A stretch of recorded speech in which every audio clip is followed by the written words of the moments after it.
Hello दोस्तों, नमस्कार। इस वीडियो में हम बात करेंगे भारत की खोज करने वाले व्यक्ति के बारे में जिनका नाम वास्को डी गामा था और जो एक पुर्तगाली थे। दोस्तों, मैं हूं मोहित सागर और मेरे यूट्यूब चैनल जीके विद मोहित सागर में आपका स्वागत है। वास्को डी गामा एक खोजी नागरिक थे।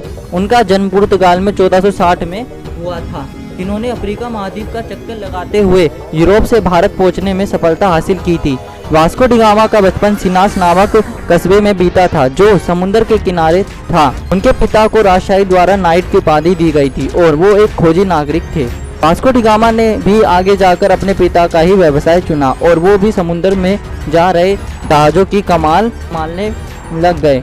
यूरोप में भारत के मसाले बहुत मशहूर थे, लेकिन उस समय यूरोप के लोगों को भारत जाने के लिए जो रास्ता पता था वो जमीन से होकर जाया करता था और ये रास्ता राजनीतिक मुश्किल के साथ साथ काफी खर्चीला भी हुआ करता था और खतरनाक रास्ता भी हुआ करता था। यूरोप के राजा का विचार था कि अगर वो भारत जाने वाला कोई समुद्री रास्ते का पता लगाने में सफल होते हैं तो इससे वह पूरे यूरोप में मसालों का व्यापार आसानी से कर पाएंगे और इससे वह अधिक मात्रा में पैसा भी एकत्रित कर पाएंगे और एक अमीर व्यक्ति बन सकते हैं।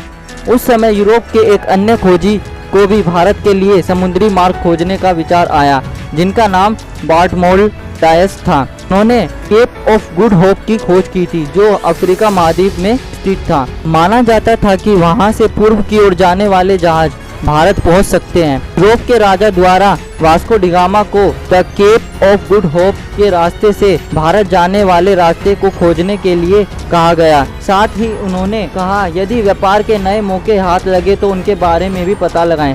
वास्को डी गामा 8 जुलाई 1497 को 4 समुद्री जहाजों और 170 लोगों के साथ पुर्तगाल के तट से रवाना हुए। पहले वो दक्षिण की तरफ केप ऑफ गुड होप की तरफ गए और 22 नवंबर को वहां पहुंच गए। इसके बाद वो अफ्रीका के तट के साथ साथ उत्तर की ओर बढ़े और रास्ते में व्यापारिक बंदरगाह पर पड़ाव डालते गए। 14 अप्रैल 1498 को वो मालंदी बंदरगाह पर पहुंचे। उन्होंने वहां के एक स्थानीय नागरिक से भारत जाने वाले एक रास्ते और दिशा के बारे में भी पता लगाया और उसके बारे में भी उनको वहां से पता लगा। मॉनसून हवाओं की सहायता से वास्को डी गामा का खेमा भारत की ओर चल पड़ा और 20 मई 1498 को भारत के केरल राज्य के कालीकट नामक स्थान पर उन्होंने अपने कदम रखे। कालीकट को मलयालम भाषा में कोझिकोड भी कहा जाता है। इस तरह से वास्को डी गामा को भारत पहुंचने में लगभग 10 महीने का वक्त लगा। कालीकट पहुंचने पर वास्को डी गामा की दल की स्थानीय राजा से बात हुई। वास्को डी गामा ने भारत के राजा के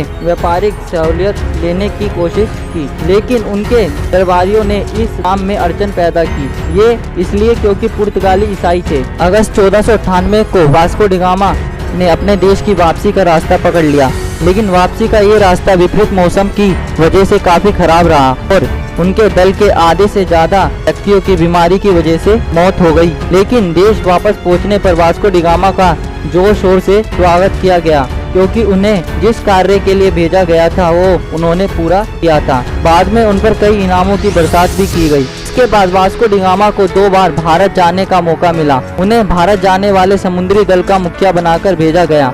उनकी इस यात्रा से पुर्तगालियों का भारत के साथ व्यापारिक संबंध और मजबूत हुआ और भारत के व्यापार और पुर्तगाल के व्यापार के संबंध भी मजबूत हुए और इसी के साथ साथ भारत और पुर्तगाल की संस्कृति में भी एक बदलाव आया। दोस्तों, उम्मीद करता हूँ कि आपको मेरी वीडियो अच्छी लगी होगी। अगर ये वीडियो अच्छी लगी है तो इसे लाइक करें। अगर चैनल को सब्सक्राइब नहीं किया है तो सब्सक्राइब करें और बेल नोटिफिकेशन का बटन जरूर दबा दें ताकि आने वाली वीडियो सबसे पहले आपके पास पहुंचे। जय हिंद।